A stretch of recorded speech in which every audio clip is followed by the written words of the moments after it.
ఎంత కిరాతకంగా ఎంత దారుణంగా చంపారు వాళ్ళని.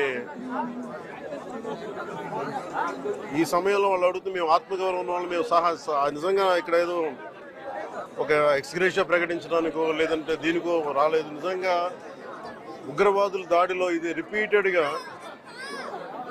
ఎందుకంటే నేను 86 నుంచి 89 వరకు నేను కాశ్మీర్లో ప్రతి సమ్మర్లో అప్పుడున్న పరిస్థితుల్లో షూటింగ్ వల్ల వెళ్ళేవాడిని, నేను పనిచేసేవాడిని.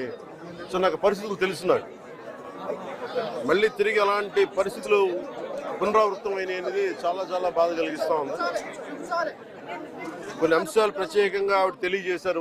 వారి అమ్మాయి కానీ వారి అబ్బాయి కానీ వాళ్ళ పడ్డ క్షోభ చాలా చాలా వివరంగా తెలియజేశారు. ఎంత సాడిస్టిక్గా, ఎంత మెథాడికల్గా, కోల్డ్ బ్లడెడ్గా చంపేశారు చెప్తుంటే అసలు కడుపులో బాధ ఉండలు చుట్టుకుపోతాం.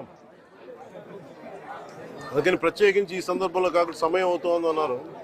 అందుకని ప్రత్యేకించి మళ్ళీ నేను మంగళగిరిలో ఒక మీడియా సమావేశం ఏర్పాటు చేస్తున్నాను. రేపు కూడా వైజాగ్ వెళ్తున్నాను. వెళ్ళి వారిని కనుక్కొని ఒకసారి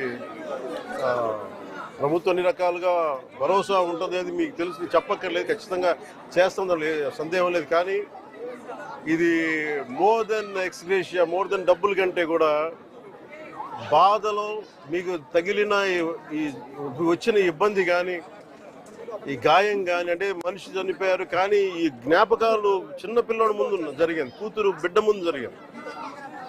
ఇది మట్టుకు ఇది భారతదేశం ఎప్పటికీ మర్చిపోలేదు. భారతదేశం ఎప్పటికీ మర్చిపోలేదు. ఉగ్రవాదులు ఎక్కడున్నా సరే నిర్దాక్షిణ్యంగా ఏరియా. మన కనికరం ఎక్కువైపోయింది, మంచిదనం ఎక్కువైపోయింది, అంతే. మనం నిర్దాక్షిణ్యంగా ఏరియాలి.